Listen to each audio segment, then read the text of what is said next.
जय हिंद प्यारे बच्चों, कैसे हैं? उम्मीद करता हूं आप सब अच्छे ही होंगे और अपने पेपर्स भी अच्छे तरह से दे रहे होंगे। पिछले पेपर्स उम्मीद के साथ अच्छे गए होंगे और आशा करता हूं कि आगे के पेपर्स भी आप अच्छे ही करेंगे। मैं डॉक्टर ब्रजेश लवानिया आपके लिए बायोलॉजी पेपर के लिए कुछ इंपॉर्टेंट ट्रिक्स, कुछ इंपॉर्टेंट क्वेश्चंस और टॉपिक वाइज कुछ क्वेश्चंस की इंपॉर्टेंट बातें आपके साथ साझा करने आया हूं। ध्यान से समझ लीजिएगा। पेपर में कैसे करना है, क्या करना है, ये तो सब बताऊंगा ही। आपको पहले मैं थोड़ा सा मार्किंग स्कीम और वेटेज समझा देता हूं। ध्यान से समझिए। देखिएगा, 12th क्लास में जो आपकी यूनिट है टोटल मिलाकर के वो है 5। ये 5 यूनिट में से पहली यूनिट में यदि हम बात करें तो एक चैप्टर बॉटनी से रिलेट करता है और दो जो टॉपिक्स हैं, 2 चैप्टर हैं, वो जूलॉजी से रिलेट करते हैं।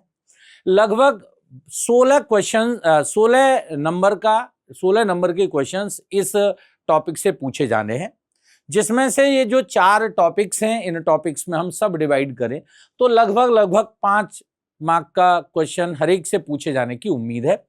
थोड़ी सी बात करें तो ह्यूमन रिप्रोडक्शन या सेक्सुअल प्रोडक्शन प्लांट से एक आध क्वेश्चन ज्यादा आ सकता है। रिप्रोडक्टिव हेल्थ चूंकि छोटा चैप्टर, उससे थोड़े से कम आने की संभावना है। दूसरी जो यूनिट है वो है जेनेटिक्स एंड एवोल्यूशन। इसमें 2 चैप्टर बॉटनी के हैं, principles of inheritance and variation and molecular basis of inheritance, और तीसरा टॉपिक है इसमें एवोल्यूशन, जो जूलॉजी से बिलोंग करता है।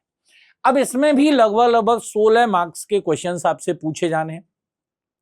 एवोल्यूशन से मुश्किल से 3 से 4 मार्क के क्वेश्चन पूछे जाएंगे। 10 से 12 मार्क के क्वेश्चंस इनहेरिटेंस और मॉलिक्यूलर बेसिस ऑफ इनहेरिटेंस से पूछे जाने। तो ये आप ध्यान से समझ लीजिएगा, इंपॉर्टेंट टॉपिक हैं ये दोनों। इन दोनों से क्वेश्चंस अक्सर पूछे ही जाते हैं, अच्छे क्वेश्चंस आते हैं।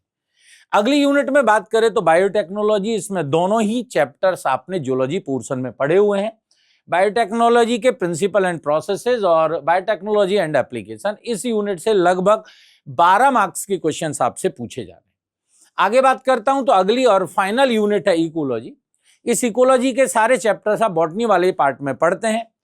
सबसे पहला है ऑर्गेनिज्म एंड पॉपुलेशन, दूसरा है इकोसिस्टम, तीसरा बायोडायवर्सिटी एंड कंजर्वेशन। इससे भी लगभग 12 प्रश्न पूछे जाते हैं। तो हर एक टॉपिक से लगभग 4 मार्क के क्वेश्चंस आपसे पूछे जाने। देखिए, यदि हम बात करें इसमें तो 28 ऑब्जेक्टिव क्वेश्चंस पूछे जाते हैं आपसे। ये बहुत तुरुप का इक्का होता है। यदि आपने इनको पूरा कर लिया तो पासिंग मार्क्स तो यहीं से कंप्लीट हो जाते हैं। तो आपको ध्यान देना है, इनको बहुत एम्फेसाइज करना है इनके ऊपर, और इनको ध्यान से देना है। ये बहुत आसान क्वेश्चंस आते हैं और ये जनरली आप कर पाते हैं और इजीली कर लेते हैं। थोड़ा सा आपने चूंकि ऑब्जेक्टिव टाइप के क्वेश्चन साल भर पढ़े हैं तो इनको करना आपके लिए और भी आसान होता है। बजाय जो 4 मार्क्स और 3 मार्क्स के क्वेश्चन है, उसमें हो सकता है आप लिखने में थोड़ी लिटिल बिट डिफिकल्टी फेस करें, परंतु ये क्वेश्चंस आपके लिए बहुत इजी हैं, क्योंकि ये आपके जो आपने 2 साल प्रिपरेशन किए उसके जोन के ही क्वेश्चंस होते हैं। तो इनको आप आसानी से ग्रैब कर सकते हो और अच्छा कर सकते हो। तो इन 28 क्वेश्चंस को बहुत ध्यान से करना है बेटा, और प्रॉपरली मान लीजिएगा कोई क्वेश्चन नहीं आ रहा तो थोड़ी देर के लिए उसके लिए छोड़ दीजिए जगह और आगे बढ़ जाइएगा। बाद में सोच करके कर सकते हैं, और जुगाड़ बन जाए तो थोड़ा इधर उधर से देखकर भी कर सकते हैं इन क्वेश्चंस को। तो ध्यान से समझ लीजिएगा, इनमें एक भी गलती नहीं होनी चाहिए। ये 28 क्वेश्चंस ही आपको पासिंग मार्क्स दिला देते हैं, तो ये ध्यान देना है। इसमें होता क्या देखिएगा, 6 क्वेश्चंस तो मल्टीपल चॉइस के आते हैं, फिल इन द ब्लैंक्स के 6 क्वेश्चंस आते हैं, ट्रू एंड फॉल्स के 6 क्वेश्चंस आते हैं, 5 क्वेश्चन मैच द कॉलम और 5 क्वेश्चन 1 सेंटेंस में जो हम आंसर लिखते हैं उसके आते हैं। तो इनको ध्यान से करना है आपको, इनको एक भी क्वेश्चन गलत ना होने पाए ये ध्यान रखना है आपको। इसके बाद बात करें तो 6 से 12 ये 2 मार्क्स के क्वेश्चन हैं, और क्वेश्चन नंबर 13 से 16 तक 3 मार्क्स के क्वेश्चन, और 17 से लेकर के 20 तक 4 मार्क्स के क्वेश्चन पूछे जाते हैं। इनमें आपको और करके अथवा करके भी क्वेश्चंस मिलते हैं, तो उनमें ध्यान देना है। जो आपको अच्छा आता है वही करना है, जिसमें आप प्रॉपर लिख पाए उसी को सेलेक्ट करना है, उसी को लिखना है, अपनी एबिलिटीज को ध्यान में रखते हुए। तो आप पेपर को करते समय इन मार्किंग स्कीम को भी पहले समझ लीजिएगा। अब हम बात करते हैं कि पेपर जब हम लिख रहे हैं तो कैसे हम, यदि हमें कम भी आता है तो कैसे हम ज्यादा मार्क्स गेन कर सकते हैं, इसका मैं कुछ आपको थोड़ा सा आइडिया देता हूं, ध्यान से समझिएगा। देखिएगा, पेपर जो कॉपी चेक करने वाला टीचर होता है उसके पास बहुत सारी कॉपीज होती हैं। तो आपका पहला इंप्रेशन टीचर के ऊपर एक बड़ा इंप्रेशन क्रिएट करता है। तो ध्यान से समझ लीजिएगा, क्योंकि शुरुआत आप कहां से करने वाले हैं, मल्टीपल चॉइस क्वेश्चन से करने वाले हैं। तो ध्यान रखना उसमें एक भी गलत नहीं होना चाहिए। यदि आपने पूरे 6 मल्टीपल चॉइस क्वेश्चन को सही कर लिया तो पहला इंप्रेशन उन 6 क्वेश्चन से ही टीचर के ऊपर पड़ जाता है, उसको समझ आ जाता है कि इस बच्चे के अंदर नॉलेज अच्छी है। तो ध्यान से समझ लेना, पहले 6 क्वेश्चन तो सही करने ही है। कोशिश करिएगा कि 28 क्वेश्चंस में से यदि आपका एक भी गलत नहीं हुआ तो आगे आपको वो 2 मार्क्स और 3 मार्क्स और 4 मार्क्स के क्वेश्चंस में भर भर के आपको मार्क्स देने वाला है। तो ये पहले जो 28 क्वेश्चंस हैं ये इंपॉर्टेंट रोल प्ले करते हैं आपके बायोलॉजी के मार्क्स में। ध्यान देना है, कोशिश करनी है उसमें कोई भी गलत ना होने पाए। यदि आप मान लो आ ही नहीं रहा है तो उस क्वेश्चन को 1 नंबर वाले में छोड़ दें। इससे क्या होगा, आपका एक इंप्रेशन अच्छा पड़ेगा। यदि आपको आता है तो करें, नहीं आता है तो छोड़ दें, लास्ट के लिए छोड़ दें। जब आखिरी में जाते समय कुछ भी नहीं बन रहा तब आप क्वेश्चन को करें। तो ये आपको ध्यान देना है कि पहला इंप्रेशन आपको अच्छा डालना है।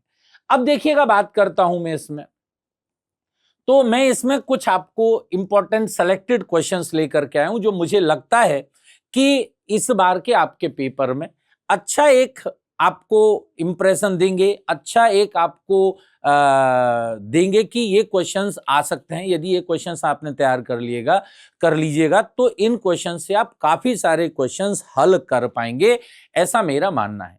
हालांकि मैं ये नहीं कहता कि यही क्वेश्चंस पूछे जाएंगे, बट ये मेरी तरफ से थोड़े से एक्सपेक्टेड क्वेश्चंस हैं इस बार के लिए। मुझे लगता है कि ये पूछे जा सकते हैं, तो मैं वो क्वेश्चंस आपके लिए इस बार लेकर के आया हूं। तो ध्यान से इन क्वेश्चंस को थोड़ा सा देख लीजिएगा। देखिएगा, मैंने पहला क्वेश्चन दिया आपको कि मेज ग्रेन का एक लेबल डायग्राम बनाना है जिसमें कॉलियोप्टाइल, स्क्यूटेलम, पेरिकार्प, रेडिकल, इन सब को लेबल करना है।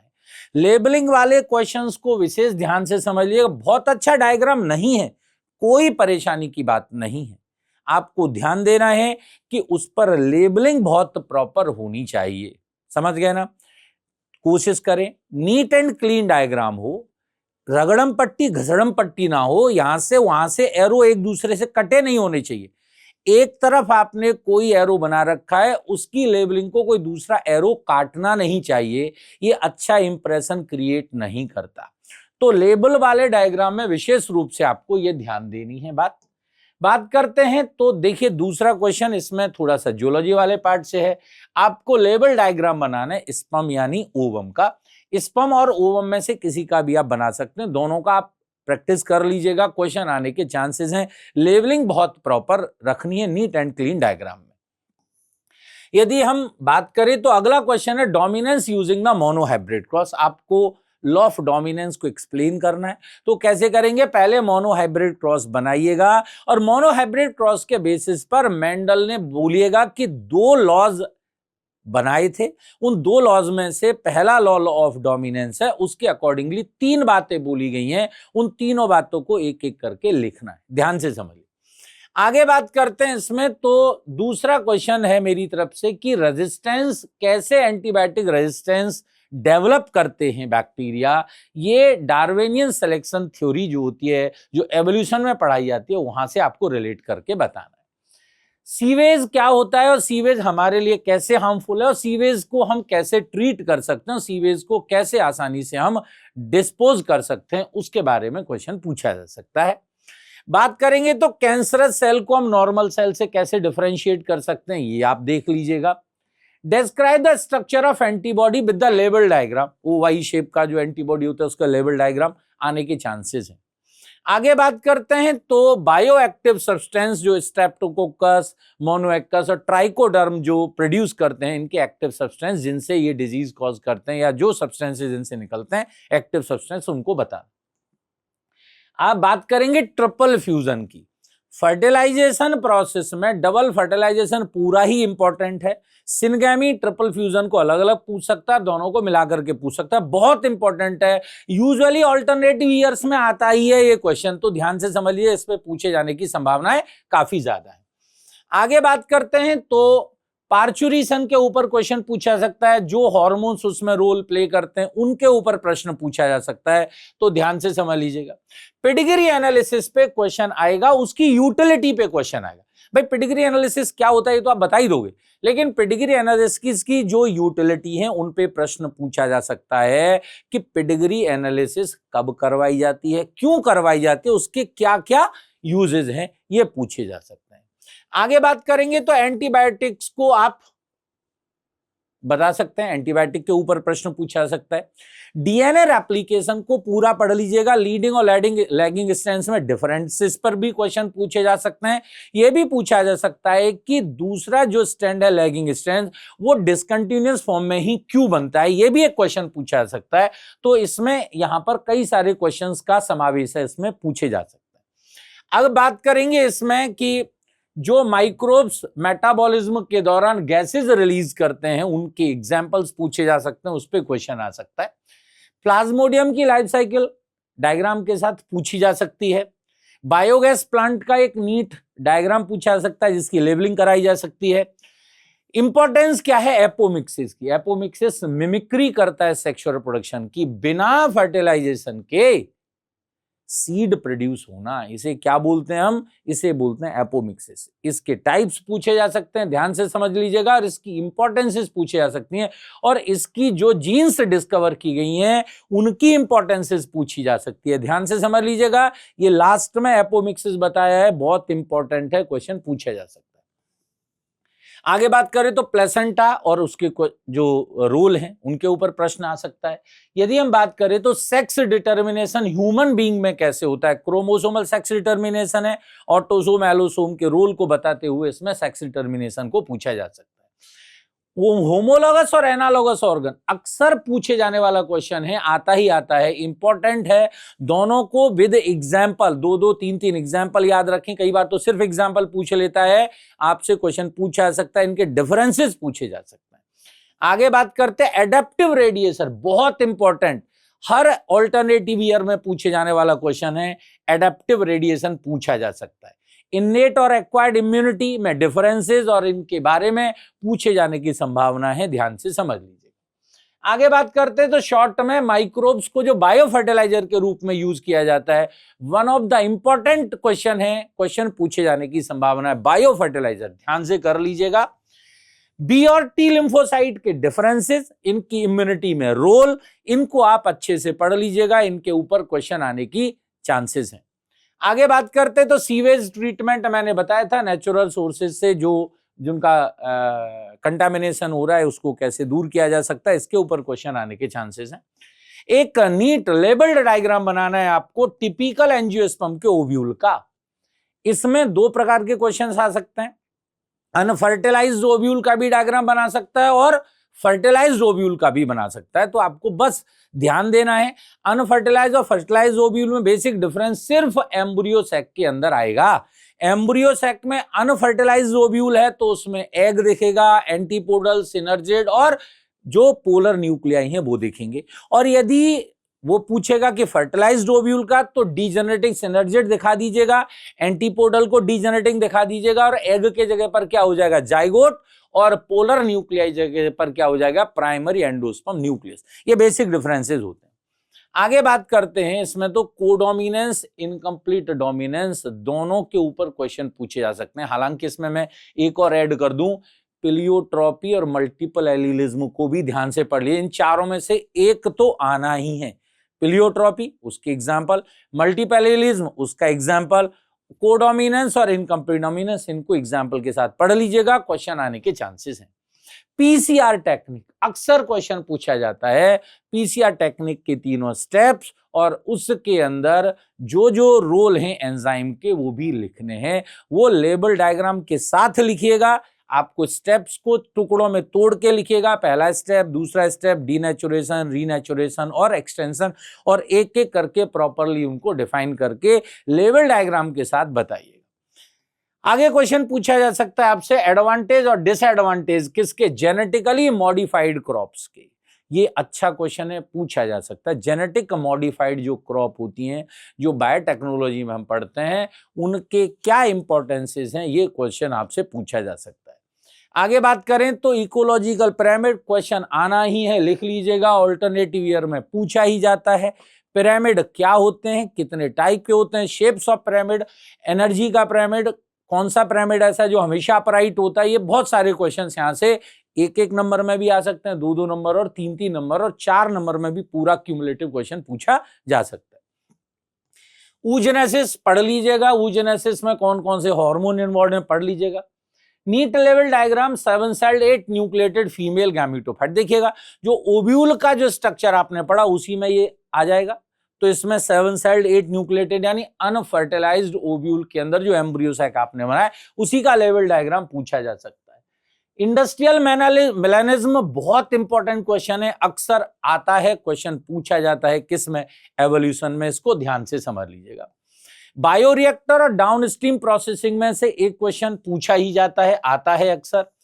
इसके अलावा आप इसमें एक ये छूट गया कि describe the characteristic feature of the double helical DNA model proposed by Watson and Crick. ये मान लीजिएगा आरएनए और डीएनए में से एक क्वेश्चन आएगा, या तो डीएनए रेप्लिकेशन पर, या डीएनए के स्ट्रक्चर पर, या डीएनए के ट्रांसक्रिप्शन पर, या डीएनए की पैकेजिंग। इन चारों में से एक क्वेश्चन कंफर्म है, पूछा ही जाना है, ध्यान से समझ लीजिएगा। आगे बात करते हैं तो जीन थेरेपी इंपॉर्टेंट है, जीन थेरेपी के ऊपर क्वेश्चन पूछा जा सकता है, एडीए डेफिशिएंसी को कैसे ट्रीट किया जा सकता है। आगे बात करें तो various type of conservation strategies पूछी जा सकती हैं बायोडायवर्सिटी एंड कंजर्वेशन से। सूटेबल डायग्राम डिस्क्राइब करता हुआ लॉजिस्टिक ग्रोथ कर्व को देखिएगा, लॉजिस्टिक ग्रोथ कर्व और एक्सपोनेंशियल ग्रोथ मॉडल, इन दोनों को कंपैरिजन में पढ़ लीजिएगा। इन दोनों से एक क्वेश्चन पूछा ही जाना है, कंफर्म आएगा। आगे बात करते हैं अपन इसमें तो स्पर्मेटोजेनेसिस, oogenesis, इनके डिफरेंसेस पूछे जा सकते हैं। मैंने बताया था न्यूक्लियोसोम यानी डीएनए की पैकेजिंग, वहां से क्वेश्चन आने की संभावना है। हीमोफीलिया और कलर ब्लाइंडनेस की इनहेरिटेंस पूछी जा सकती है, ये ध्यान से समझ लेना, इनके ऊपर क्वेश्चन आने के चांसेस हैं। आगे बात करें तो शॉर्ट नोट लिखने को आ सकता है जेल इलेक्ट्रोफोरेसिस पर, उसकी इंपॉर्टेंस आ सकती है, जेल इलेक्ट्रोफोरेसिस को कैसे करते हैं, उसका एक लेवल डायग्राम है, वो बहुत इंपॉर्टेंट है, उसको बनाना सीख लीजिएगा, उसको बना करके ही इसको लिखिएगा। आगे बात करें तो फूड चेन और फूड वेब में डिफरेंसेस पूछे जा सकते हैं, प्राइमरी और सेकेंडरी प्रोडक्टिविटी में डिफरेंस पूछा जा सकता है, इन सिटू और एक्स सिटू कंजर्वेशन में डिफरेंस आ सकता है। ये कुछ इंपॉर्टेंट क्वेश्चन हैं जो आपसे पूछे जा सकते हैं। अब देखिएगा मैं आपको थोड़ी सी और कुछ जानकारी दे दूं, जैसे अब मैं आपको सिर्फ बॉटनी वाले पोर्शन में थोड़ा सा कुछ और बातें बताऊंगा। देखिएगा sexual reproduction in flowering plant में से इन टॉपिक में मैंने पॉलिनेशन का एक भी क्वेश्चन अभी आपको नहीं बताया, पॉलिनेशन में क्वेश्चन आने के चांसेस हैं, डेफिनेटली समझ लीजिए। या तो कैरेक्टरिस्टिक पूछेगा वो किसकी, आपसे एंटमोफिलस फ्लावर की, या डिफरेंस पूछेगा जो एनिमोफिली है और हाइड्रोफिली है उसमें, उन दोनों में से एक क्वेश्चन पूछा जा सकता है। या फिर जो हमने आउट ब्रीडिंग डिवाइसेस पढ़ी हैं उनमें से कोई 4 आउट ब्रीडिंग डिवाइसेस के नाम पूछ सकता है। तो पॉलिनेशन एक टॉपिक मुझसे इसमें से छूट गया, लेकिन उसको ध्यान से समझ लीजिएगा। बाकी मैंने इसमें सेक्सुअल प्रोडक्शन में काफी पॉइंट आपको बता दिए। Principle of inheritance and variation में से मैंने आपको codominance, incomplete dominance, pleiotropism, multiple allelism तो बताया ही है, लेकिन इस पर इस बार जो क्वेश्चन है वो इंडिपेंडेंट असॉर्टमेंट से भी पूछा जा सकता है, डाइहाइब्रिड क्रॉस को ध्यान से समझ लीजिए। आगे बात करते तो मॉलिक्यूलर बेसिस ऑफ इनहेरिटेंस में सबसे ज्यादा चांसेस हैं लैकोपेरोन मॉडल पूछे जाने के, तो ध्यान से लैकोपेरोन मॉडल को याद कर लीजिएगा, पूछा जा सकता है। यदि हम बात करें तो ऑर्गेनिज्म एंड पॉपुलेशन में आपसे जो क्वेश्चन पूछा जा सकता है वो लाइफ हिस्ट्री वेरिएशन के ऊपर क्वेश्चन पूछा जा सकता है इस बार, कि लाइफ हिस्ट्री वेरिएशन क्या है। पिरामिड का क्वेश्चन तो आना ही है, ये मान लीजिए। इसके अलावा जो कम्युनिटी इंटरेक्शंस हैं जहां पर अपन पढ़ते हैं, तो उसमें से कंपटीशन और पैरासिटिज्म और प्रीडेशन, ये 3 हेडिंग्स को पढ़ लीजिएगा, इनमें से क्वेश्चन आने के चांसेस हैं। आगे बात करें अपन तो इकोसिस्टम में जो क्वेश्चन पूछे जाएंगे वो इकोसिस्टम फंक्शन से पूछे जा सकते हैं। प्राइमरी सेकेंडरी प्रोडक्टिविटी से तो क्वेश्चन आ ही सकते हैं। डिकम्पोजिशन के स्टेप्स पूछे जा सकते हैं आपसे, फ्रेगमेंटेशन, लीचिंग और कैटाबॉलिज्म, इनकी स्टेपिंग पूछी जा सकती है, इनसे क्वेश्चन आने के चांसेस हैं, तो ध्यान से ये समझ लीजिएगा। बायोडाइवर्सिटी कंजर्वेशन से हॉटस्पॉट पे क्वेश्चन एक तो पूछा जा सकता है, कंजर्वेशन इन सिटू एक्सिटू पे हर बार लगभग क्वेश्चन पूछा जाता है, ये आपको ध्यान देना है। और जो ग्राफ है उस ग्राफ पे भी क्वेश्चन पूछे जाने की संभावना है। आगे बात करें तो ये इंपॉर्टेंट कुछ क्वेश्चंस थे जिन टॉपिक से क्वेश्चन पूछे जाने की संभावना है। उम्मीद करता हूं आप ये सारे टॉपिक कंप्लीट कर लेंगे तो आपका बायोलॉजी का पेपर बहुत अच्छा होने वाला है। उम्मीद करता हूं आप इन सब को पूरा करेंगे और अपना पेपर अच्छे से देंगे। Best of luck for the exam. Thank you. जय हिंद।